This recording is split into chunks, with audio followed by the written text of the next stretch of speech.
Oke, jadi untuk sore hari ini sore habis hujan, makanya kalau kalian bisa notice di belakang sini itu jalannya itu becek. Dan saya kedatangan teman saya pakai Etios yang menurut saya itu eye catching. Untuk flashback ke belakang, saya terpaku waktu acara kontes kemarin, kontes apa? MAC di Modify Auto Contest. apa? Modify Auto Contest di Transmart Meguwo. Terpaku sama satu-satunya mobil yang pakai Aerodis. Untuk selama ini sih saya baru tahu ini Etios Falco yang berkeliaran dengan style yang menurut saya menarik. Walaupun nggak tahu ya, mungkin di beberapa bagian di Jogja masih ada Etios Falco lainnya yang sama-sama menariknya. Cuma yang saya tahu yang sering berkeliaran di jalanan Jogja ya mobil ini gitu. Dan di sini udah ada ownernya, Mas siapa? Mas Wildan ya. Sebelum masuk ke review, ini basicnya Etios Falco tahun 2013 Mas. 2013 yang tipe G. Oh, Tipe tertingginya. oh tipe tertingginya manual. Manual. Etios semua manual Mas. Oh, Etios nggak ada yang matic ya? Nggak ada yang matic. Oh, sorry. Soalnya saya kurang paham masalah per Etiosan. Emang jarang sih Mas yang pakai. Iya. Saya itu sebelumnya dulu saya sempat mikir, ini kalau misal Etios Falco dibikin ala-ala stance itu kayaknya lucu. Dan beneran kemarin waktu kontes ya ini ada sosok Etios ini yang menurut saya yaitu eye catching gitu. Ini emang udah ada body kitnya? Kalau tipe G itu memang all around-nya itu udah ada body kit standar bawaannya. Oh, jadi gitu. memang udah dari lahir emang kayak gini body kitnya. Oh gitu. Oh jadi ini body kit full bawaan? Full bawaan. Oh. Bukan fiber tapi plastik ABS semua Mas. Plastik ABS. Oh. Jadi masih lentur lah. Saya juga setuju kalau misal seumpamanya bagi kalian yang pengen modif, pengen beda dari bawaan standarnya atau sebelumnya, kalian bisa nambahin versi tertingginya, body kit versi tertingginya dari mobil tersebut gitu loh.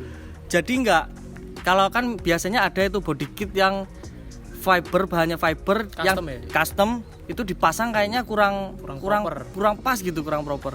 Jadi kalau menurut saya biar tetap kelihatan kayak aslinya, kalian bisa OM look, kalian bisa tambahin body kit bawaannya gitu. Nah, oh ini belakang juga ya? Belakang juga sama. Body kitnya juga bawaan asli. Spoiler saya custom. Tapi modelnya ala-ala spoon style gitu. Oh iya. Cuman ya nggak 100% mirip. Ini menurut saya customannya cukup proporsional gitu loh. Jadi saya bisa bilangnya ini spoon style aja lah kasarannya. Tapi untuk dipasang di Etios Falco. Kalau setahu saya ini kan Etios mobilnya jarang lah yang buat di otak-atik ya. Berarti ini spoiler order dulu. Pesen Custom di tempat. Oh iya. Kalau zaman dulu saya pakai saya order itu belum banyak yang bikin. Jadi mungkin mobil saya jadi salah satu buat jadikan contoh gitu loh Mas. Oh iya. Jadi mungkin sekarang di all shop udah banyak mungkin, tapi yang mentah-mentahan gitu. Oh iya. Oh iya, bentar. Untuk mobil statik ini perlu tanyakan. Fender dilipat? Fender body stock asli tanpa dilipat. Full standar Depan belakang. Jadi nanti bisa dilihat nut-nutnya masih standar semua. Iya sih, kalau kalian bisa lihat itu nutnya itu masih ada, tekukannya ke bawah itu masih ada. Jadi anti gesrot-srot. Dan untuk eksterior kurang lebih udah ya? Standar sih masih eksteriornya. Tapi ya kalau menurut saya cukupan sih, udah nggak perlu neko-neko lah, udah clean, udah bersih. Dan untuk bagian eksterior udah, kita lanjut ke bagian kaki-kaki karena ini kalau menurut saya ini cukup paling wah di bagian mobil ini, jadi saya sisain buat bagian terakhir. Terus kita masuk ke mesin dulu. Untuk mesinnya? Mesin saya standar remap aja Mas. Oh standar remap. Jadi kemarin saya remap di Eculab Semarang. Oh ya, Eculab, pernah dengar tuh. Kalau di Bandung namanya Asep MacGyver. Ya, karena itu salah satu bengkel yang bisa nge-remap Etios 2013 cuma di sana Mas. Oh lah bentar, Etios yang bisa nge-remap Etios 2013 emang ada apa di Etios 2013? Kalau setahu saya Mas, Etios 2013 keluaran awal 2014, 2015 itu ECU-nya pakai ECU Boss. Jadi kalau teman-teman paham ECU Boss itu untuk nge-bypassnya tuh lumayan sulit, nggak semua bengkel itu ada firmware-nya atau software-nya buat nembus si ECU-nya itu. Jadi kalau yang teman-teman Etios 2016 atau 2017 itu malah udah bisa di remap di banyakan bengkel tuh udah rata-rata udah tembus. Oh, berarti itu pengecualian buat yang tahun 2013. 2013. Dan selain remap apa bagian mesin? Knalpot? Mungkin ini sih Mas, pasang strut bar custom. Oh, ada strut barnya. Ada. Strut bar 2 titik custom aja. Kemudian untuk knalpot ini gado-gado Mas. Downpipe saya custom di Purbalingga, saya lupa nama tokonya apa. Stainless. Kemudian untuk front pipe-nya saya custom pakai bahan Monel, saya bikin di Bringin. Oh iya. Kemudian untuk muffler resonnya saya pakai resonnya dari Airspeed Malang. Iya. Kemudian untuk mufflernya saya pakai Alpino S02 Buntip yang dry. Jadi cukup gado-gado lah. Tapi overall mesinnya enak dibuat harian. Kalau racikan saya ini lumayan enak Mas. Lumayan enak. Dan untuk mesin karena ini mobil stance, jadi untuk mungkin mesin ya dibuat secukupnya senyamannya buat harian gitu ya. Mungkin ini Mas salah satu tambahan tips. Apa? Kalau misal mobil statik saya sarankan pakai strut bar. Jadi biar kalau misal kita amit-amit ngijak lubang, tower shocknya itu nggak kunci sebelah. Ya. Jadi salah satu pengaman lah pasang strut bar itu. Jadi di line fashion juga buat safety juga. Dan untuk bagian mesin udah ya itu ya? Mesin itu aja sih. Kita lanjut ke interior. Nih ada apa aja nih Mas di bagian interiornya? Interior sebenarnya kebanyakan standar sih Mas. Cuman jadi ini dulu konsepnya saya itu waktu itu racing look. Oh, dari racing terjun ke stance. Sama berarti. Iya. Jadi mungkin kebanyakan teman-teman juga berawal dari racing dulu karena kita harus nyoba cari yang aman dulu. Dan kita harus ada feel kepada mobilnya dulu. Jadi kalau misal mungkin racing udah puas, mungkin kita bisa naik yang lebih ekstrim, mungkin statik lah atau stance yang lain-lain. Ya yang banyak narik-narik gitulah. Kemudian jadi di interior itu masih ada beberapa yang nyisa dari style racing kemarin. Salah satunya yang pertama itu ada jok Bright Ergo lokal. Itu cuma satu biji aja, saya pasang di driver side aja. Kemudian saya pasangin seat belt Takata 4 titik quick release. Kemudian kemarin ada tako tapi udah barusan aja laku takometer. Oh, sebelum kesini laku? Iya, laku Mas. Takometer Devi. Ya itu Cina-Cinaan juga. Kemudian saya juga pasang Surikawa. Oh, ada sama Surikawa. Berarti sama tim Surikawa. Soalnya kalau menurut saya ini di Indonesia tuh masih jarang yang pakai Surikawa itu. Iya. Jadi mungkin banyak orang yang nanya iki apa tuh kayak gantungan bis kayak gitu. Mungkin bagi sebagian orang kayak ganjel gitu tampilannya di kan itu diletakin di apa sih windshield, sun visor. Jadi mungkin bagi sebagian orang itu ganggu. Tapi kalau menurut saya sih oke aja lah. Malah jadi eye catching sih. Jadi bikin penasaran itu apa toh jane ngono. Kemudian sama ini sih Mas, untuk di bagian belakang saya juga pasang kabar. Itu ya di lain selain untuk estetika juga adalah dikit-dikit buat nambahin rigid. Oh iya sih. Jadi ya selain buat gaya-gayaan ada sedikit fungsinya. Stainless. Untuk interior itu aja sih. Nah, ini untuk ke bagian yang paling penting di mobil ini, yaitu kaki-kaki. Untuk kaki-kaki boleh dijelaskan Mas speknya gimana? Oke, untuk Etios Falco saya ini saya memakai velg work equip 05 ring 17, lebarnya depan 8,5, belakang 9,5. Untuk ET ini agak gelap, tapi setahu saya dari penjual yang dulu katanya ET-nya 35. Oh, belinya bekas ya? Nah, saya beli velgnya bekas. Itu kalau nggak salah ET-nya 35. Rata? Kayaknya rata Mas. Kayaknya rata. Itu emang face-nya kayak gitu, bawaan? Ya, face-nya itu saya beli warnanya juga udah gold, tapi rencana saya juga mau akan repaint Mm-mm. buat menghilangkan jejak owner sebelumnya. Emang itu perlu banget sih, maksudnya biar di kita itu, di posisi di kita itu tetap ada bedanya Iya. gitulah, tetap ada pengen rasa ngerubah biar image pemilik sebelumnya itu hilang. Hilang. Gitu. Ini tripis. Atau tupis? Tripis, original Jepang dan belum weld ya mas, masih bongkaran Oh, semua. sealer ya? Iya masih di sealer. Untuk face-nya ini face ring berapa? Oh face-nya ini kalau nggak salah pakai 15 inch, Oh. tapi dia lipsnya yang dilebarin. Ya bisa dibilang apa ya? Dibilang step enggak, dibilang slanted juga enggak gitu. Soalnya bawaan ori pabrik udah kayak gini. Soalnya jujur ini pertama saya lihat malah kayak 16, Ring 16. tapi malah 17. Untuk bannya? Bannya saya yang depan itu pakai Acelera PHI, Heeh. ukurannya 185/35. Waduh tipis banget. Tipis, lumayan tipis. PR juga itu. Iya itu BTW buat kalian yang belum tahu, cari ban itu tuh susah banget. Susah, apalagi yang buat narik-narik. Soalnya ya untuk bisa dibilang pemain ban-ban tipis itu jarang lah gitu. Sekarang lagi ramenya racing sih, Mas. Ramenya racing benar. Dan Untuk yang belakang 195/40 PHI juga. PHI juga. Ring 17. Ini balik ke velg, ini velgnya baut 5, berarti bubut PCD atau pakai adaptor? Ya, ini cukup menarik Mas. Jadi waktu saya ambil nih velg itu sebenarnya nggak sengaja awalnya. Jadi saya tuh belum ada kepikiran untuk ubah PCD waktu itu. Delalah kok ada ori Jepang yang lumayan still deal harganya. Akhirnya saya ambillah velgnya itu dulu. Habis itu baru saya bubut PCD. Jadi saya relakan PCD aslinya saya bubut, jadi naik upgrade ke baut 5. Oh gitu. PCD-nya 5x114. Oh 5. Spek Jepangan lah. Spek Jepang ya benar. Berarti ini selamanya 5 itu. Selamanya 5. Tapi kalau misal mau dibalikin ke 4 juga bisa. Juga bisa. 400 juga masih bisa. Repotnya ban serepnya itu. Oh iya, ini ban serepnya juga masih baut 4 nih Mas. Jadi PR tuh cari. PR. Jadi PR-nya itu harus cari ban serep. Tapi baut rubah PCD gini aman Mas? Enggak aman kerasa Mas? Gitu di jalan? Aman.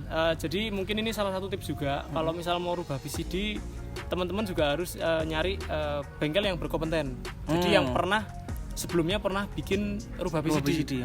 Jadi kalau misal yang belum pernah, mending jangan deh. Soalnya takutnya kalau nggak center nanti malah. Oh iya, bisa bikin peleknya itu nggak stabil gitu. Malah bisa bahaya buat jalan. Gitu. Ini posisi kayak gini buat jalan 140 masih anteng Mas. Tapi ya nggak disarankan buat jalan 140. Ini paling mentok-mentok 80-100 lah. Ya itu buat sekali dua kali. Dan untuk camber. Ini kayaknya banyak miring-miring nih. Ya. Gimana itu? Untuk belakang ini saya untungnya di Etios tromolnya terpisah sama baleknya. Oh, nggak model satu as kayak Brio ini. Kalau Brio itu setahu saya itu udah nyambung. Jadi ini mungkin cuman di ganjel ring. Jadi belakang itu di ganjel ring, chambernya itu sekitar -6 atau -7. Yang belakang. Yang depan? Yang depan itu sekitar -4. Yang depan itu juga sedikit tricky karena undercarriage-nya Etios itu sebenarnya sama kayak Yaris Lele Mas. Persis. Shocknya itu sama. Jadi biar dia chambernya bisa masuk banyak, itu di knuckle-nya itu sedikit dicoak. Knuckle yang pegangan shocknya itu selagi bautnya dikecilin, dia juga agak dicoak, jadi agak panjang. Bisa lebih geser. Betul. Itu sih. Untuk shocknya sendiri? Shocknya saya pakai coilover custom dari TRT Garage. Jadi teman-teman kalau misal mau order bisa cek TRT di Garage. Ada IG-nya? Mungkin nanti di deskripsi aja. Oh, di deskripsi. Oke. Dan aerodisnya, bahas aerodisnya ini gimana Mas? Kok bisa kepikiran sampai bikin aerodis itu gimana? Jadi salah satu kiblat saya untuk modif statik ini sebenarnya saya kiblatnya ke luar Mas, ke arah Eropa sebenarnya. Sebenarnya aerodis ini ngetrennya pada tahun 80-an. Iya, itu emang tren old school lah. Pada waktu itu memang buat mendinginkan pengereman. Iya benar. Nah terus kemudian sekarang itu di Eropa lagi marak yang namanya pasang aerodis lagi. dan lagi banyak yang pakai zero lips juga. Oh, yang face-nya itu keluar ya? Face-nya keluar daripada lipsnya. Iya. Nah, saya juga terinspirasi kayaknya di terutama di Jogja ya. Itu kayaknya masih jarang yang pakai. Jadi saya iseng-iseng aja lah, saya Tertantang. saya juga custom. Saya custom pakai plat besi. Jadi mungkin minusnya agak berat. Untuk bikin aero di sini saya riset sendiri. Jadi berarti benar-benar bikin dari lempengan? Ya, dari plat 2 Plat mili. lembaran itu? Ya, plat 2 mili saya bikin. Kemudian saya bikin silinder buat yang di tengah, saya bubut, saya tempelin di baut PCD. Jadi baut laknatnya saya pakai yang L, itu kan dalamnya tembus, Mas. Iya. Jadi saya pasangin baut di depannya. Dratnya itu berarti disisain ya? Iya, dratnya disisain. Emang kalau aslinya itu harusnya nancep di yang kayak model lock tengah itu ya? Ya, kalau misal di luar kan rata-rata pakainya BBS, BBS RS atau Rotiform LASR itu, Mas. Oh iya, jadi, yang puteran itu. Iya, jadi di tengahnya itu udah ada dratnya. Mungkin kalau teman-teman yang mau bikin yang tengahnya ada dratnya itu lebih mudah, Mas, bikinnya. Lebih gampang. Boleh tuh buat Brio. Boleh, Mas. Sikat. Itu buat besok ya. Iya. Itu buat teaser kali ini. Tapi overall lucu sih. Maksudnya ada inovasi tersendiri di sini. Oh ya, dan satu lagi itu di velg ada apa itu di pentilnya? Oh ya, ini namanya TPMS, Tire Pressure Management System, atau monitoring system. Itu sebenarnya ini salah satu barang yang wajib, Mas. Kalau buat saya ya, mungkin kalau teman-teman mau ikut juga, itu buat mendeteksi atau buat memonitor tekanan angin ban. Jadi tips saja buat teman-teman kalau misal mau main ban tipis atau ban narik, itu saya sarankan pakai TPMS itu. Biar suatu saat kalau misal anginnya kurang atau kempes itu bisa tahu ya. Iya, betul. Jadi banyak kok TPMS itu nggak harus yang mahal. Yang murah-murah tuh juga banyak. Cuman memang ada kekurangannya, mungkin kayak plus minus 3 PSI lah loncatnya. Jadi kalau misal kalian pakai ban tipis itu biasanya kalau anginnya habis atau bocor itu tuh nggak kerasa di jalan. Iya, emang sih. Karena kita biasanya kalau pakai ban kayak gini tuh rata-rata isi anginnya 50 PSI.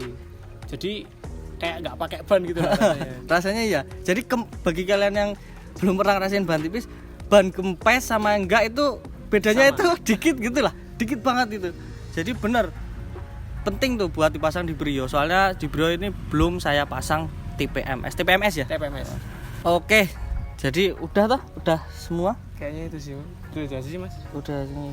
Berarti kurang lebih kayak gini.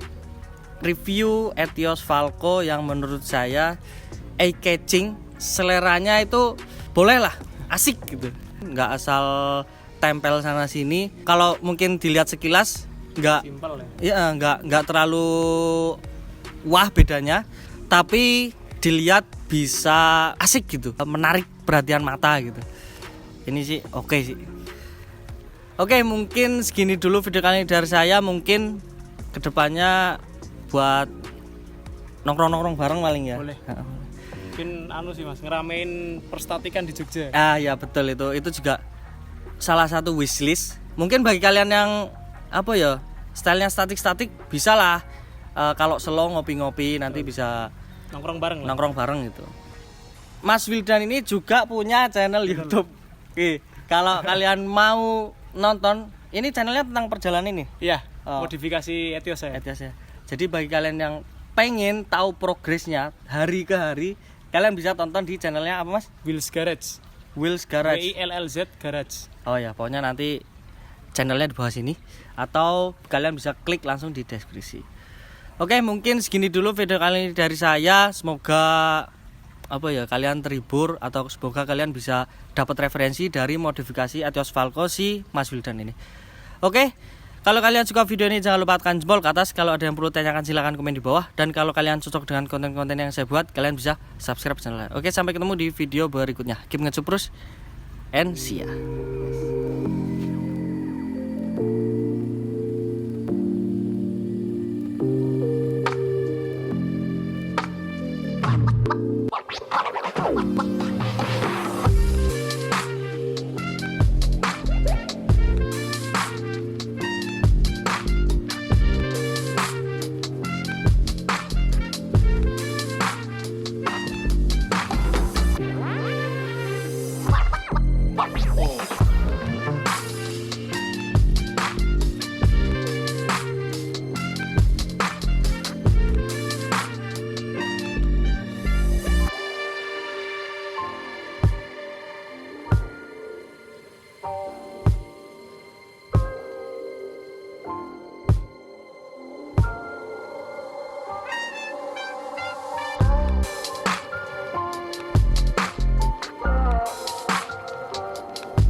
sih.